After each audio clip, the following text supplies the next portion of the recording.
about to bring on the first act. Are you ready for him? Yeah! Now what I'm saying is, sit back, but due to the laws of time and space, some poor bugger has to go on first. And we've picked on this lad because he's weak. Not only physically, mentally he's very strong. So are you gonna welcome on stage, ladies and gentlemen? Yeah! Are you gonna give him the same love and affection that quite frankly you failed to give me, you bastards? Merry Christmas. So please, without further ado, welcome your first act on the stage, dangerously close to the dartboard, in my opinion. Please welcome on the stage the one and only, of course, little Jonathan Bacon, ladies and gentlemen.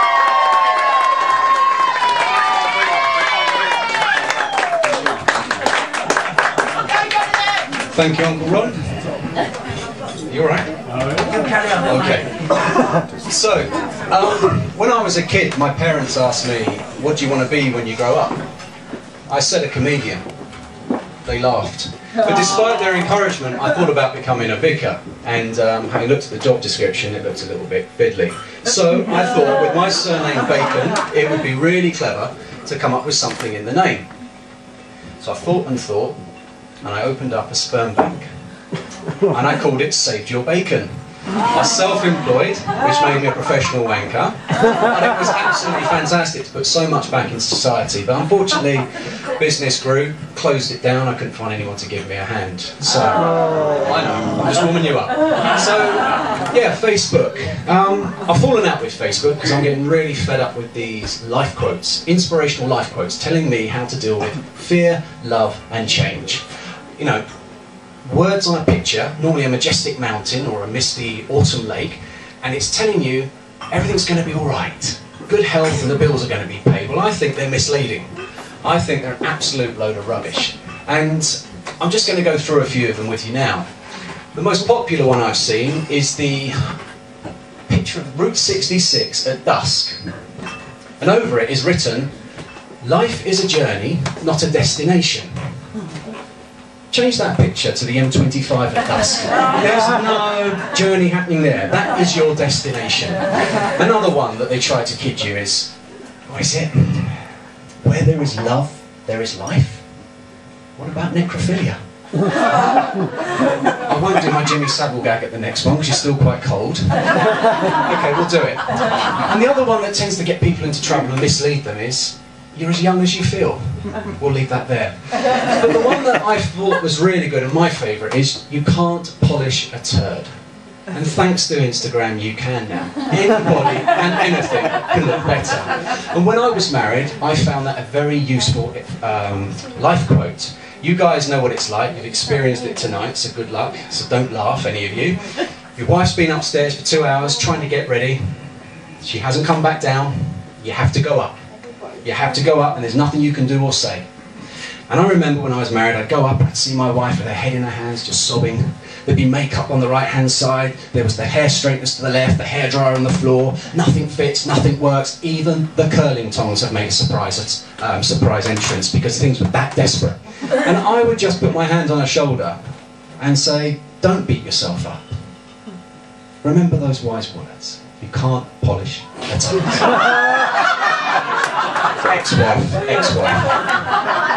So, but there is good news, there is one life quote. You guys must be single. Brave. But there is one life quote that I think is true. Love changes everything. You get fat. You get comfy. She goes out with her friends all the time, you go out with your friends all the time. And consequently, you've got nothing to say.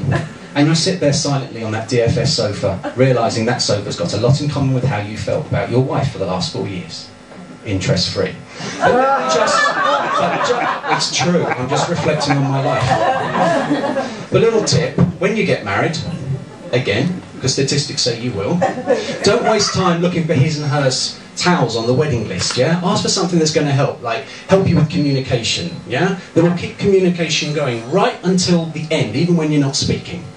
His and hers lawyers. Speaking of which, I don't want to bring too much of my life up, but Facebook's getting very clever, isn't it? You can check in anywhere you want. I don't know if any of you check in, but in a nutshell, what it is, you can be at a bar, you can be at the cinema, anywhere, funeral, beach, the lot. And thanks to GPS, you can check in, and it tells you how many people have been at this venue, if you've got any friends in common, or mutual friends there. So I thought, being a bit of a joker, I was round at my ex-girlfriend's house the other week, and I thought it'd be amusing to check into her bed on Facebook. Only to be notified that 256 other people had checked in. The worst was yet to come, pardon the pun. It then notified me, we had one mutual friend in common still checked in. Yeah, sorry, therapy. But I looked at her, she denied everything, absolutely everything. And yeah, I remember one year I bought her anusol instead of lip balm and she never noticed the difference. That's how much shit she spoke. The bottom line was I caught her out. When she was out one weekend, I got a memory foam mattress. And when I got back from my holiday, I had a look, and some of those shapes and indentations, I could never have made them. It was like looking at a page out of a Kama Sutra manual. So that was her gone. But yeah, one little observation. How many of you use, well, I won't spoil it just yet, but Stephen Hawkins. What a clever guy, eh? Always ahead of time, wasn't he? Always ahead of inventions. He mastered the art of saying so much in just a few words, even before Twitter existed. He's been tweeting for years, hasn't he? You know, just sits there, world is round like a satsuma. Done. Under 140 characters, isn't it? But anyway, things are not all bad, and I'll leave you with this.